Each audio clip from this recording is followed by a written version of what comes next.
Hello, good evening, and welcome to PM Express. My name is Nana Ansakwa. Now, corruption. How many of us have not partaken in an illicit deal on the side to leapfrog over those petty protocols? And how many of us have not sat in a debate, fists flying all over, in complete agitation at governments in impotence to deal with corruption? Democracy was supposed to be the key for giving the people the right to hold leaders accountable. But it seems that it has become the carousel of some policies that just keep branded differently depending on who is in government. Now, the Center for Freedom and Accuracy, in partnership with Tiger Eye Private Investigation, conducted an undercover investigation at the Tema Port, revealing that the country is losing over $150 million every month. I repeat, $150 million every month to individuals and private companies in taxes, import levies, and excise duties. Smuggling at our borders is on the increase. Revenues are dropping as the levels of discipline amongst officers. But this is not the first time the ports has come under fire for corruption. And I doubt if this will be the last time. The issues are so perverse that it seems to be woven into the very fabric of our society. How do we exercise this cancer? And let us start today with a discussion and see if we can diagnose the issue and hopefully at the end of it, come up with an action plan that will ginger something. It is good to talk, and that's why we're here today. To my extreme left, distinguished gentleman in the studio to talk about this subject is Mr. Dr. Clement Apak. Yes, sir. Correct, yeah? And then I have Mr. Andy Awuni to my immediate left. Welcome to the show. Thank you. Doctor, I'll start with you. The reason why corruption is so rife in our country, is it because we are all sort of hypocrites? We all in our own small way, and I hate to admit your name before I get arrested tomorrow. I don't do it, but I know people who do it. When you get flagged down by a police, you're not close to your house. Maybe you are in Koforidua. And you're driving, 5 kilometers over the speed limit. So he then says, go to Accra, and then 6 weeks later, come back to Koforidua to come to court. Under normal circumstance, you would have gone to court, you'd slap with a fine of 50 cedis, paid to the state. But you don't have the time. However, you have 5 cedis. And every single one of us, if not majority, would opt for this 10 cedis. Just take this, corporal, let me go home and forget about it. However, if 40 million euros go, the same guy who paid that 10 cedis is the first one to jump in front of the queue and said, how dare they do this corruption? Doctor, I don't know if I'm right or if I'm wrong, but... Well, first of all, let me greet your numerous viewers across the nation and beyond. And let me indicate my excitement to be on the same panel with my senior brother. We happen to come from the same region, the Upper East region, although we've never met. And perhaps ideologically we may be opposed, but at least we share one thing in common, which is our very vocality in terms of speaking out against the evils plaguing our society. And one of those issues that at least I can say that having observed Andy's work, that I appreciate is his willingness to be as vociferous as I have been in speaking out on corruption and corrupt practices. But you see, I come to this issue from multiple angles, both as a victim of corrupt practices, as an advocate, and also as an anthropologist, because corruption is a byproduct of human social behavior. And that makes it very pervasive in many ways, especially within the context of the narrative that you've given. So sometimes people engage in corrupt acts without even acknowledging that what they may be doing that they feel is benign and it may not have a consequence is actually a corrupt practice. And that brings me to the definition of corruption. As far as I know, corruption is said to be the use of entrusted power for personal gain. Mm-hmm. Now, it is very loaded, and we can try to dissect it. And that is why, for example, it is as corrupt to try and seek an immediate remedy to an arrest that has been made on you for perhaps running a traffic light or driving over the speed limit by giving the police officer 1 cedi or 2 cedis or 5 cedis, as it is to defraud the state of, say, 25 million euros. The issue is the magnitude. But in either way, both the tendency to try and remedy yourself from an infraction for which you should probably go through a process and defrauding the state of 25 million euros, they can all be classified as corruption.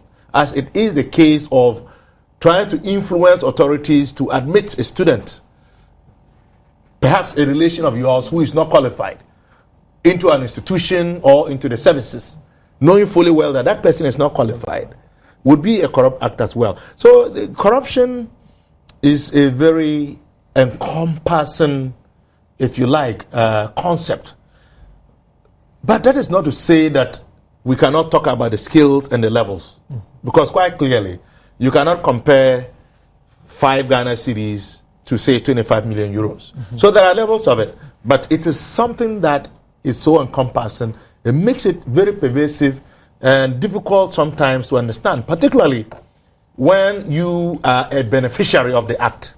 It is very difficult to appreciate it when you are either the giver or the taker, or you are the beneficiary of a corrupt act.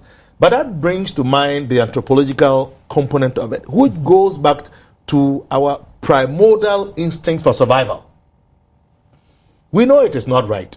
We expect everybody to work hard and to get your due based on genuine, authentic service for which you should be rewarded. And you shouldn't cut corners or use connections and influences or the knowledge and skill that you have acquired, for which society expects you to actually protect the general interest of society, to dupe the same society that perhaps has even sweated and toiled to fund you to where you are in terms of your education and your credentials.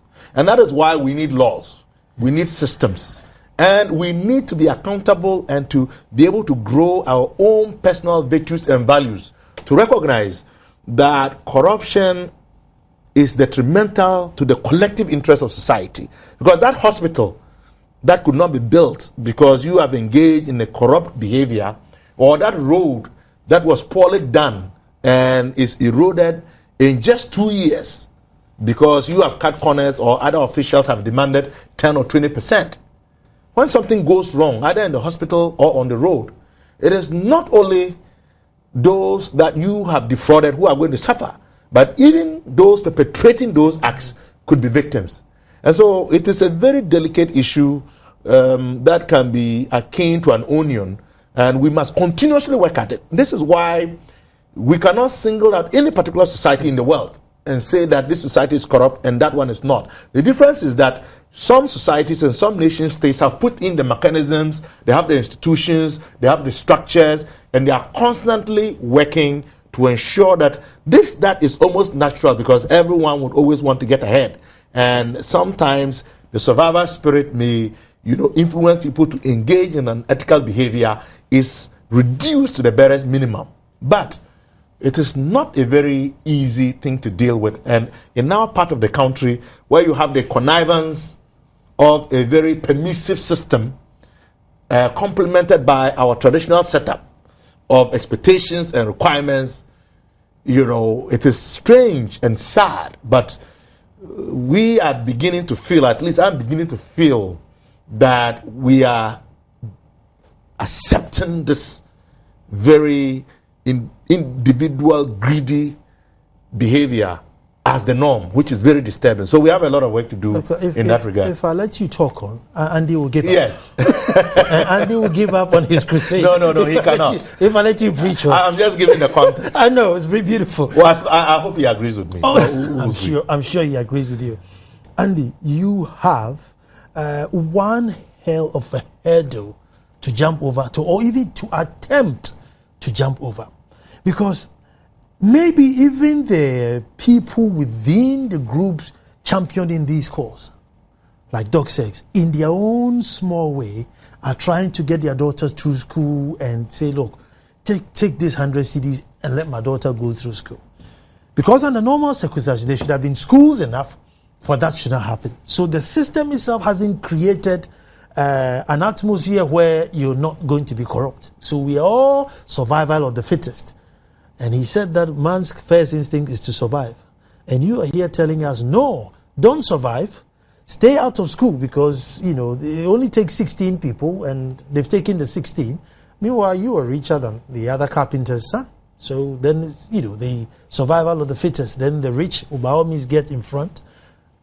Where do you start, Andy? I don't even know what question to ask you, but where do you start? Well, I appreciate Doc's very deep analysis of the situation. But considering that we have just 1 hour to do this program, sure.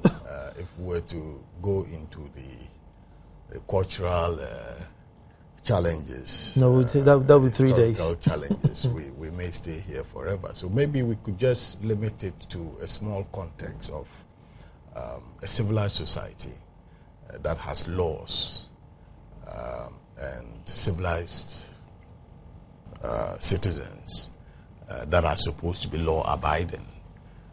Yes, there may be difficulties. We gave and I like the last part of his submission when he talks about societies that have mechanisms to help reduce these challenges that we face on a daily basis. So let's work within the context that there are mechanisms, and so we all try to work within those laws and try to be good citizens.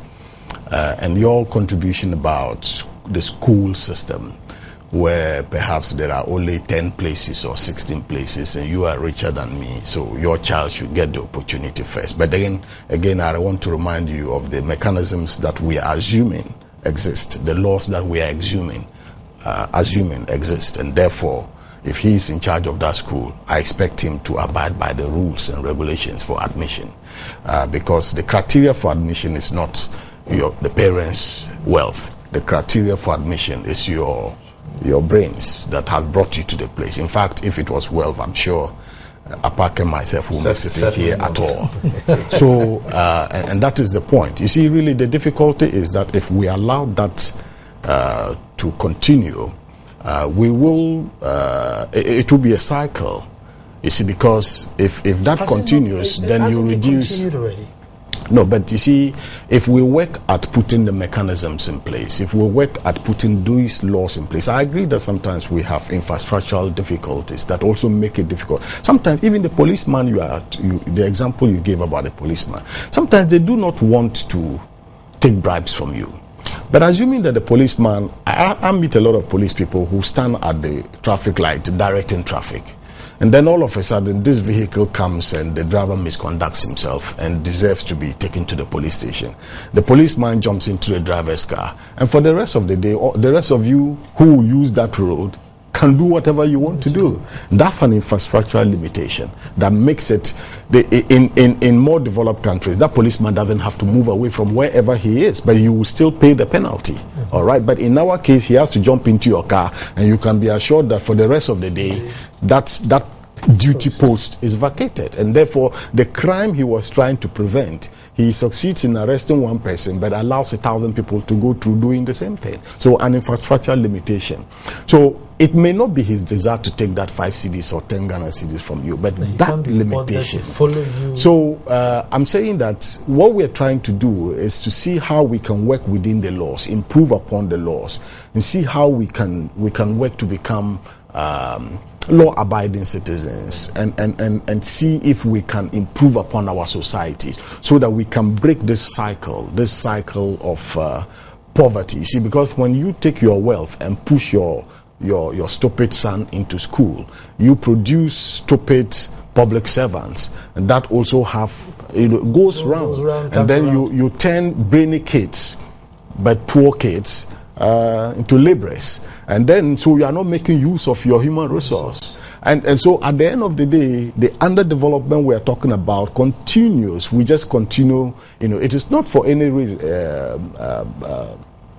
for nothing that in these developed societies, yes, if you give them the opportunity, they will also be as corrupt as us. But they are able to put the systems in place.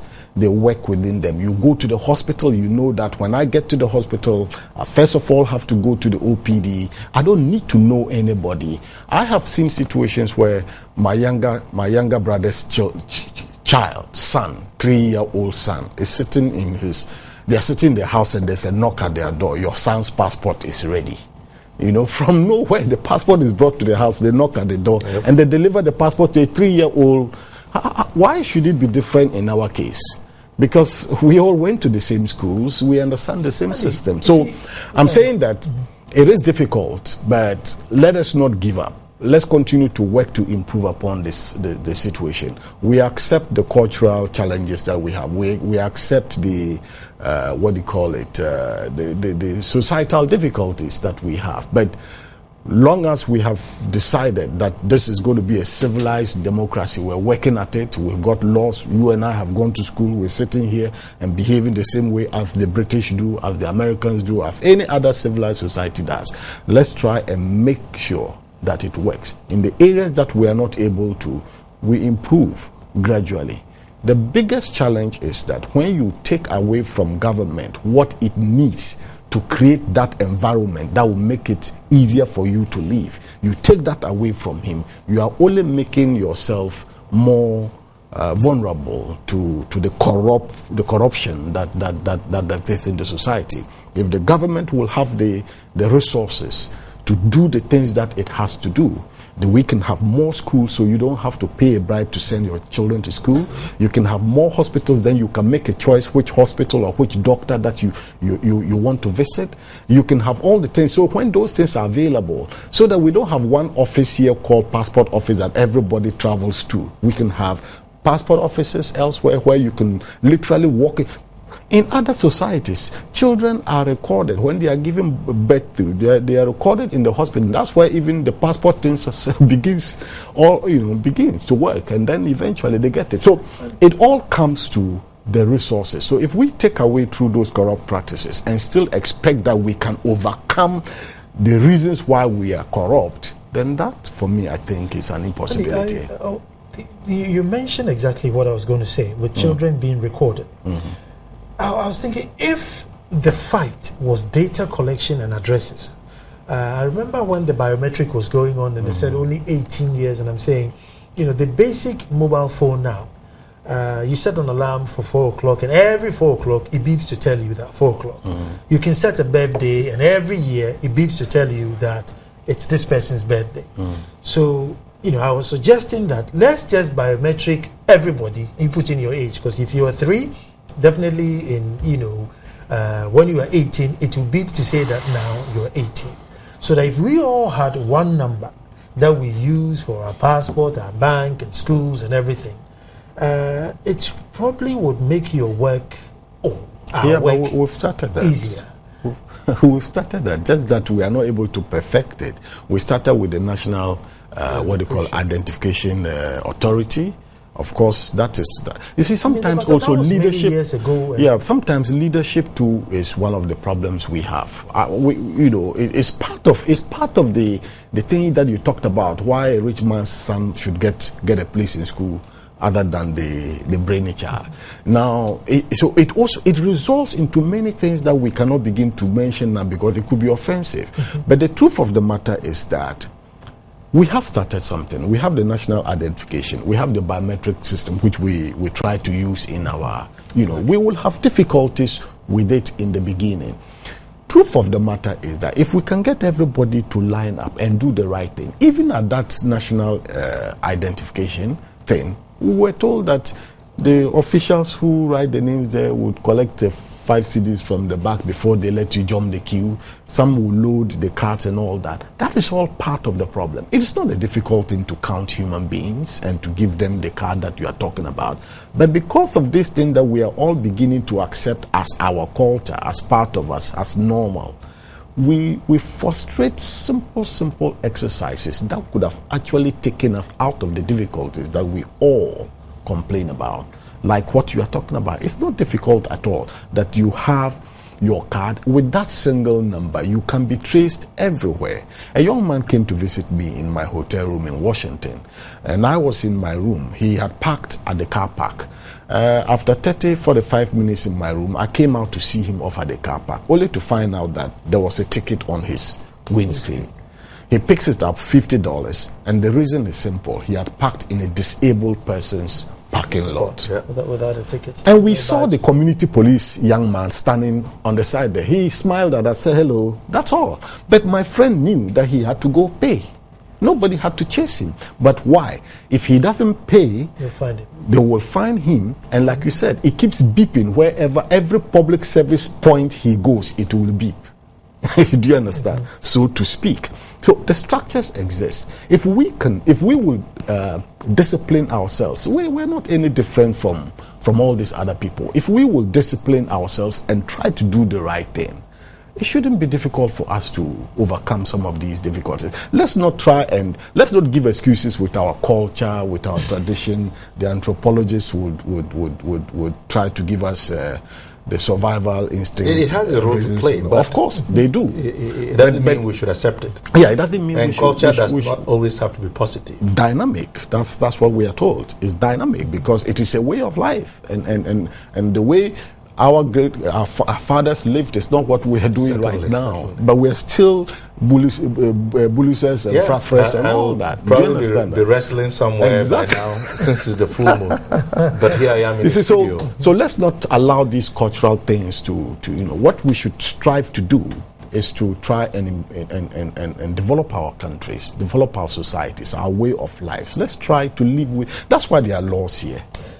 Doc, you see, we live in a system where if you discovered something was going wrong and maybe some disadvantaged person, i.e. this watchman who you're trying to protect their daughter, so you stood up in the school and you told the, hey, big man, get up from the front of the queue and let him come. That watchman who you were trying to protect is the same one who will tell you, hey, doctor, don't you speak to him like that, because he's the big man. So many good people have kept quiet because they don't see any reason why the very people that I'm trying to save are now ganging up against me. I don't have anything to lose. I can still afford 3 square meals. Why do I put my neck on the line? So the likes of Andy Awuni are very, very few. And then we'll go to, citizen vigilante. But is that not why corruption is growing? Because the good people can be bothered. Well, it's a very interesting scenario that you have presented. But I think that is a reflection of a society that is very patronizing, where we know the right thing. I mean, we do. Of course. But we don't do it. And a lot of the time, too, I have felt that perhaps the nature of our Ghanaian society, generally in Africa, in terms of this issue of corruption, may also have something to do with the unforeseen legacy of colonialism. Because, the colonial entities, they coerce and then they penalize as a way of getting our predecessors to do what they wanted. And therefore, a lot of our people over the years sort of began to accept it as long as authority figures were doing it. And that is why, for example, if I were to raise my voice in speaking out against what may not be equitable, being meted out to the son or daughter of somebody in the lower class, that same person would actually not compliment what I am doing, knowing full well that it is right. That is because of that type of patronage. And I think that there is some colonial connection to that. In fact, it's something that I've been thinking about to do some research on. But I believe that is a component of it. But be as it may, it is indeed the case. But what that also means is that we must try to create the avenues and the structures and to provide the needed support and confidence to let the citizenry understand that it is okay to speak out and to expose wrong and evil doing in society. Because think about it. I mean, let's face it. Be it in academia, be it in politics, in the judiciary, I mean, we know that there are people who know those who engage in corrupt practices. The question is, why don't they come out to expose them, knowing fully well the negative repercussions of corrupt behavior? What is it that is preventing people from coming out to expose them? I mean, those who are corrupt in our society, they don't fall from the sky. They are not aliens. They live with us. We know them. To the extent that we even have tried to sanitize corrupt actions and criminality. So that when you defraud somebody, these days you are not called a fraudster. What they say is that you are smart. In the local palace, Kale, the guy is fast. You know, Akwani a fast power. They are watching another while. Do you get what I'm saying? So we are trying to sanitize it. We know it is not right, but because of this patronizing society that we have accepted, and the fact that we are not willing to come out and we don't have the confidence, probably also because we are afraid of the repercussions, it sort of keeps a lot of good people who otherwise should be speaking out and exposing corrupt practices, corrupt leaders, corrupt administrators, and corrupt members of society. We'll take a break and then we'll come back and continue. And then when we come back, we're going straight to the ports and find out what exactly is going on out there. $150 million a month. Can you believe it? And we still got...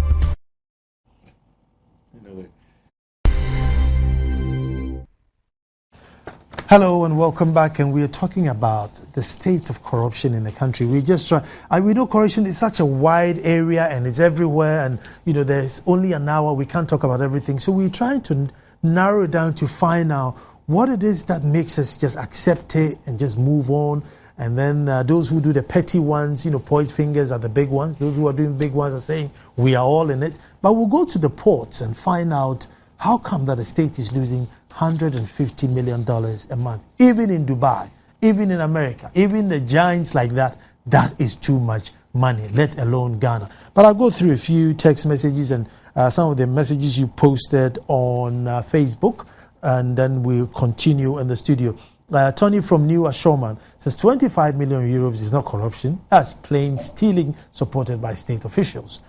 Some politicians have worked to get relative even as magistrates. They are corrupt. It says, are they corrupt? God have mercy on Mother Ghana. Mahama should stay in Ghana and complete his assignment which has been given to him as a president. The world has ended. Each and everyone should know that. MPP will never come to power again because of Nyame, we don't need that. Nyame chair from Prestia. In fact, Ghanaians have seen that the rest are getting very political. Well, I just want us to, you know, we are all guilty. MPP, NDC, CPP, we are all guilty. Let's just look at it as individuals and what it is. I don't think the party color played a part in you tipping a policeman or getting your nephew or niece into a school. The party colors doesn't come in. So if you can think of some angle that we haven't thought of, why you think that, oh no, because of A, B, C, D, because we're brought up this way or brought up that way, yeah, we would like you to, you know, read such things. But Andy, $150 million. Dubai, Bahrain, Japan, UK, Germany, even G7 standards, it's a lot of money. So then if you bring it down to us, who are constantly jumping from country to country, we sometimes go and ask for $84,000. I mean, Parliament sat once upon a time to deliberate whether they should go and get $84,000. So why aren't we changing it up? Why don't I hear an uproar?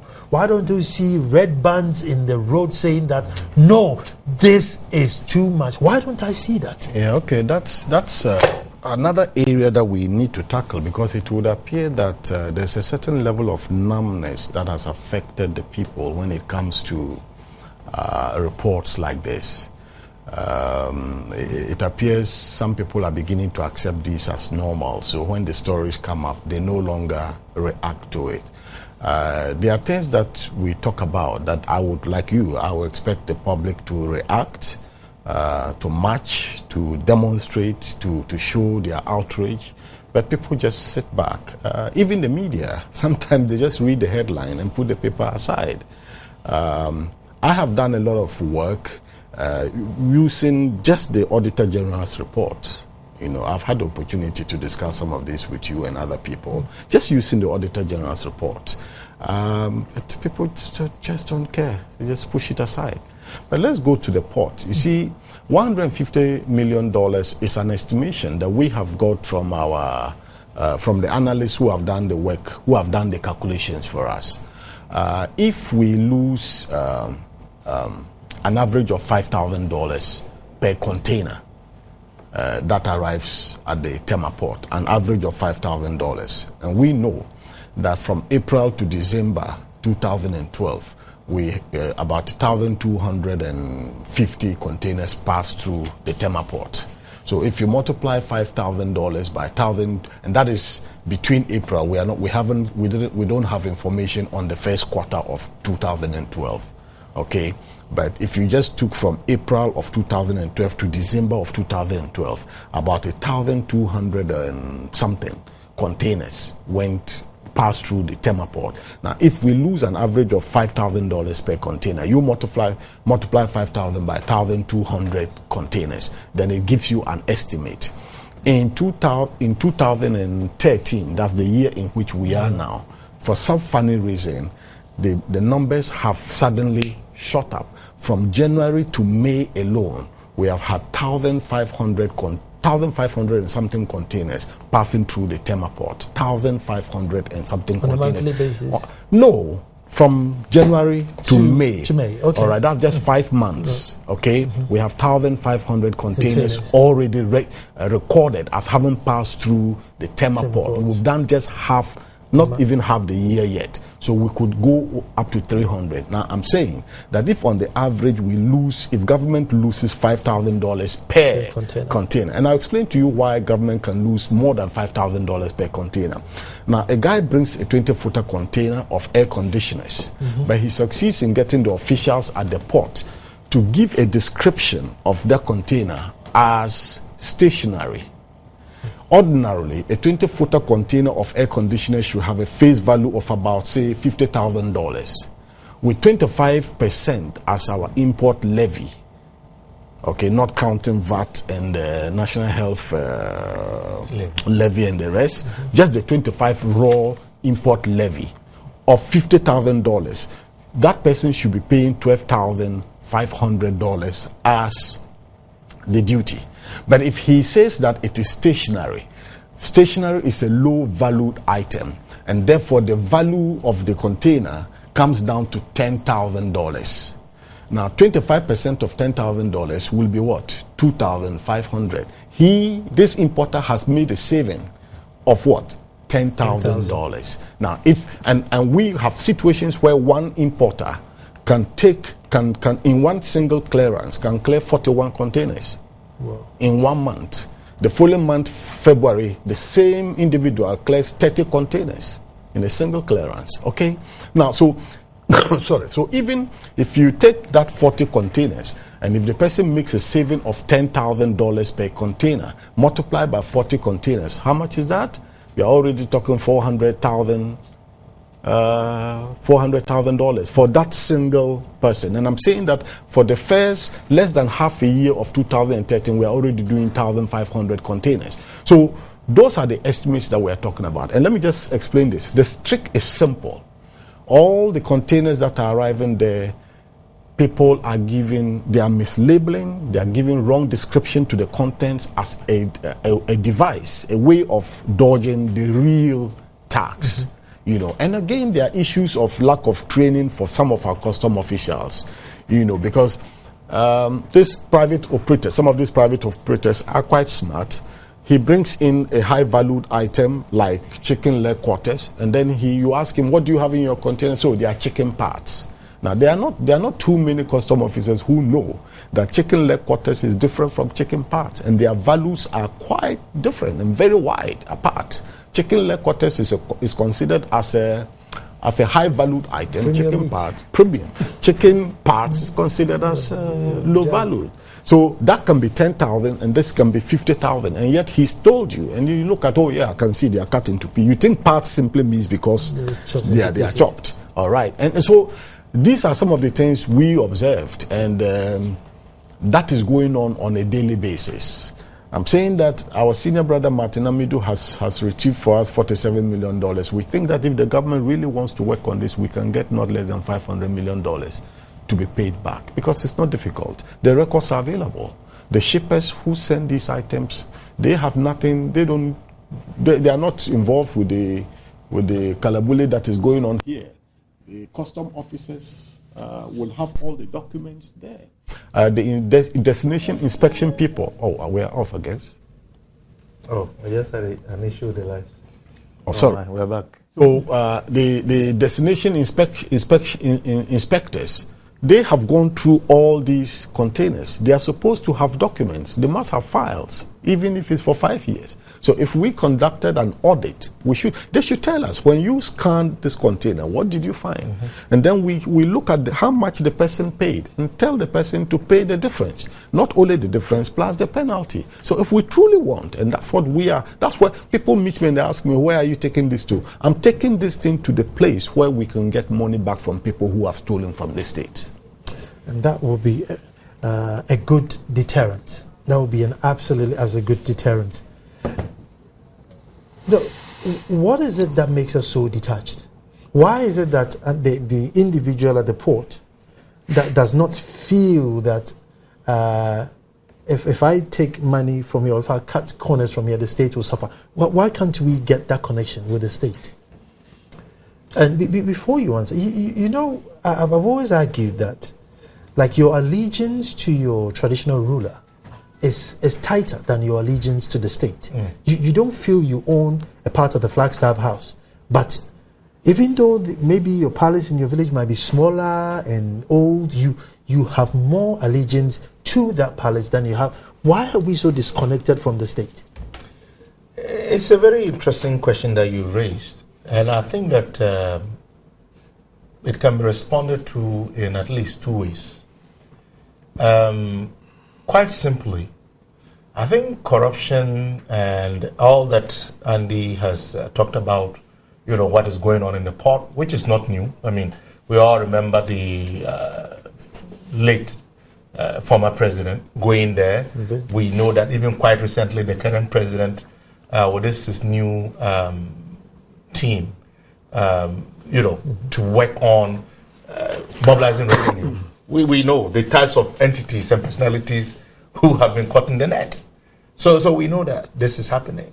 The simple answer is that all of this is born out of greed. That is the simple answer. But the much more complex answer that I have to this is that it is also a byproduct of the shortcomings in the type of society that we have tried to build after we got rid of our colonial masters. People may not understand this, but even if you look at our local languages and you study the phrases or the way we describe government, that will give you an indication. Abai Ejuma, who is Abai? Where I come from, Feli Trima, simply meaning the white man's job. So you can see that in as much as we have accepted this as a nation state and we are working towards that, our relationship to the nation state is not quite solid. We see ourselves conveniently, when it suits us, as not being part of it. Vis-a-vis the traditional setup that you talked about. But what that means also is that we must then look at how we can re-engineer our system to ensure that those positives, what has made us very committed and loyal to our traditional setup, chieftaincy systems and customs, to be then transferred into our relationship with the nation state. And if we can do that, that may then affect our way of thinking and the way we respond in terms of the collective interests. But if you look at it, it is not just the port but it's almost in every way, shape, and form.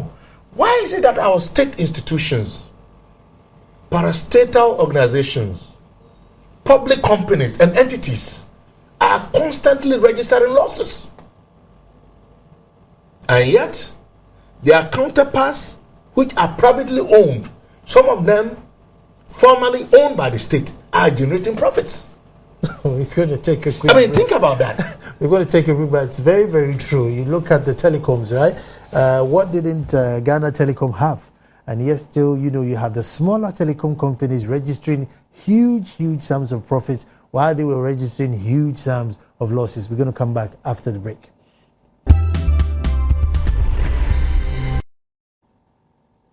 Well, hello and welcome back. Still discussing corruption, but like I said, we didn't have enough time. But in the last 9 minutes, we're going to try and squeeze in citizen vigilante. We're going to look at the role of media. Has the media, showed interest in some of these things? Now, you remember when Wyoming came with his 51 million? We even got a single soundtrack out of it. And we did not let Wyoming sleep. I'm not saying it was right or wrong. But here we are, there's been a report of monies being lost at the port. There was the JIDA contract who nobody saw heads and tails about. But we did not get excited. I don't know why. Andy, we were not excited. Even though the figures were double and triple, we were more excited about Wyoming's 51 million. We got a song out of it. Yeah, because that was political. Because that was political and had perhaps some political capital to gain. So it was given the kind of publicity it received, particularly by the media, the section of the media that supported the opposition. In the case of the examples you are giving, you see, we're not getting it, and I don't know why we're not getting it. We're not getting the same responses from the media. We're not getting the same responses from the public itself. There's no public outrage. There could be many reasons for that.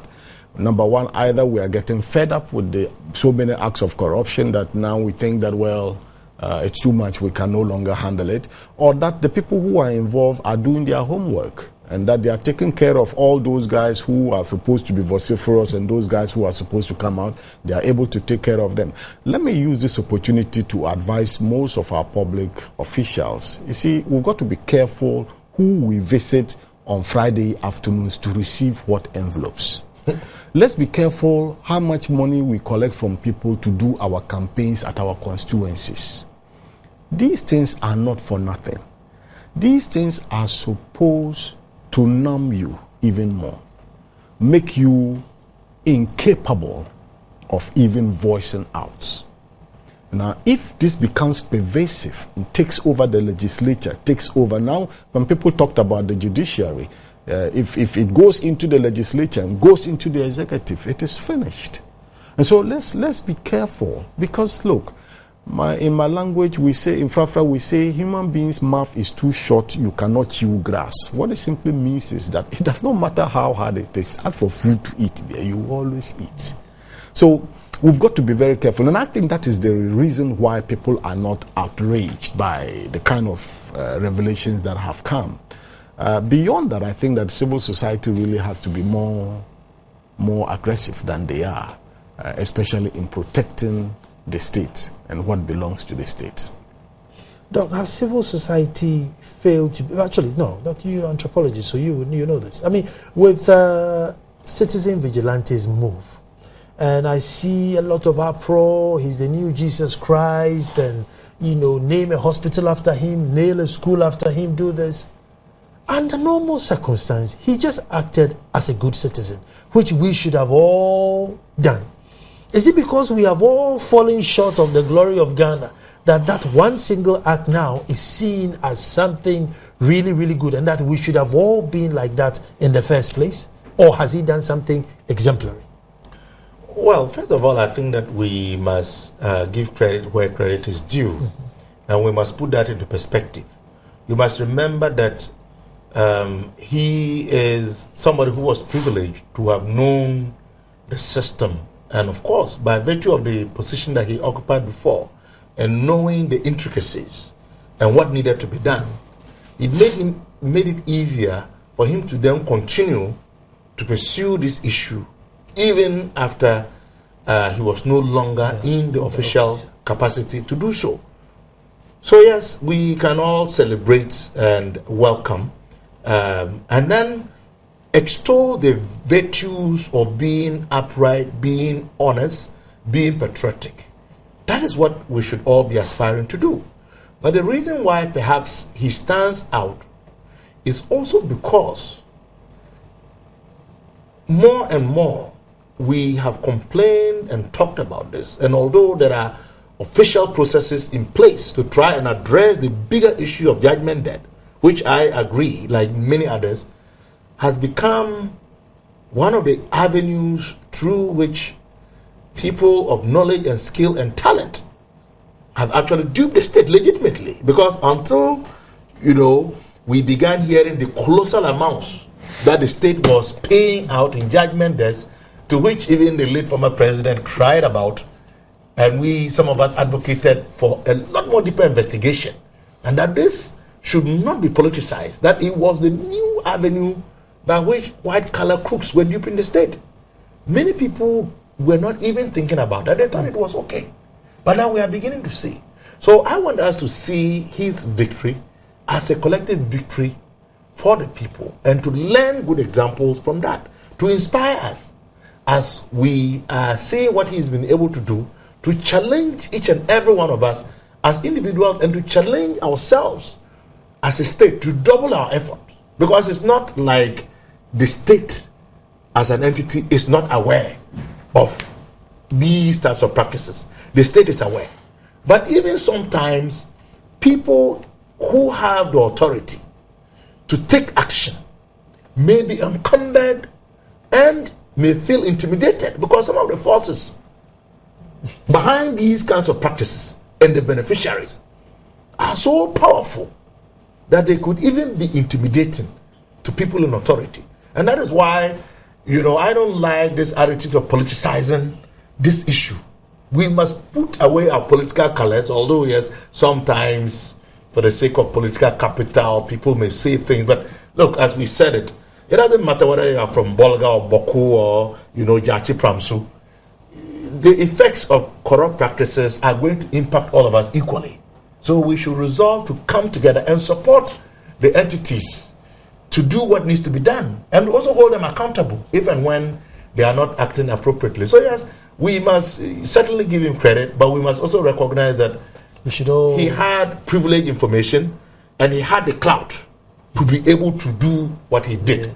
It didn't just happen, and it could not have come from somebody who did not know the system and what the processes were to retrieve what was duly due to the state.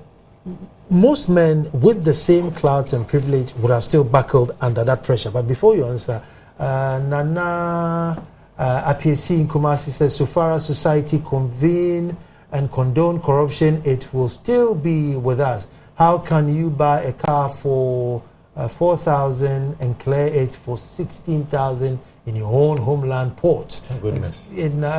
How honorable are most of our honorable people in Ghana? Joseph Benyi says, the problem of corruption should not be attributed to government officials only. Ordinary Ghanaians are corrupt. Abdullah Mohammed Awi, these are the kind of discussions that society needs in order to curb this canker called corruption. It is now endemic in the society to the extent that children feel it's normal. Mr. Wuni is one of a kind. Go fun there, Mr. Wuni. Sean Xavier, should I become a president one day? People will run out of this country. Albert Ampon, when will the citizens of Ghana grow? Look at the state of the nation. Some people will have still buckled, even with the clout of, because the pressures, the people who you're going to get the money from, will get 5 CDs, call into a radio station and say, look at that, Well, you need a heart of steel to be able to do that. And fortunately for us, Martin Amido is a man with a heart of steel.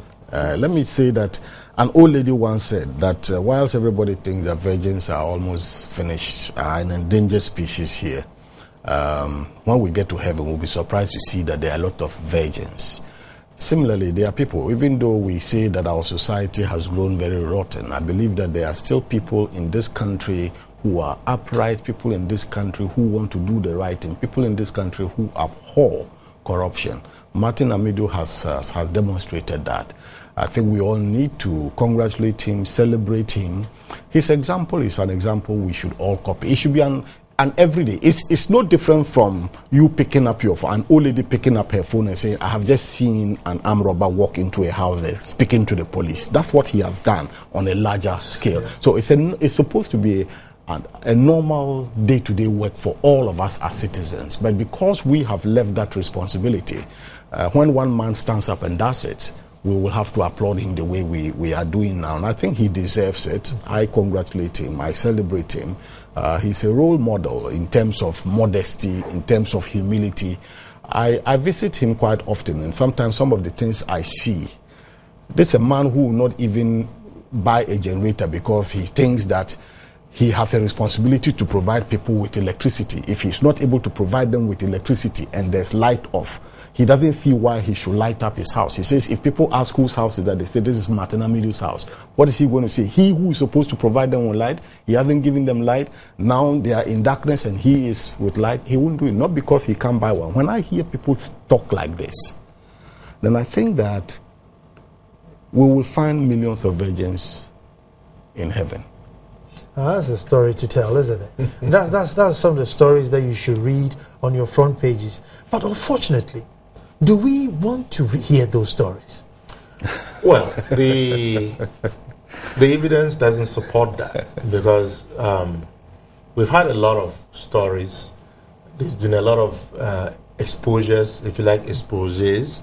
About time. So if you just round it up for me, you know, corrupt practices here and there, suspicions of corrupt practices, and it doesn't look like the media is particularly interested. Not every media house, but by and large, the media seems to be much more interested in the salacious, explosive, you know, political stories rather than the types of stories that actually have the capacity to bring about social change and to promote integrity, service to nation, and of course discipline. Because if we have these, I can tell you that if these become the values and the virtues that we champion and promote, certainly that will negate and reduce the levels of corruption. Thank you very much, Dr. Clement Appiah. Thank you, Andy Awuni. We were talking about corruption and trying to find out why it is that we seem to be accepting it. And indeed, the media, the fourth arm of government, we haven't done well. We need to tell these stories. Sometimes it's not what you say, it's how you say it. Make it exciting. Stories that change the social fabric in which we live in. And maybe if we do that, the generation that are coming before us will be a different Ghanaian than we are. Thank you very much for watching PM Express. Tomorrow we'll be back to do it all over again. My name is Nana Sakwa.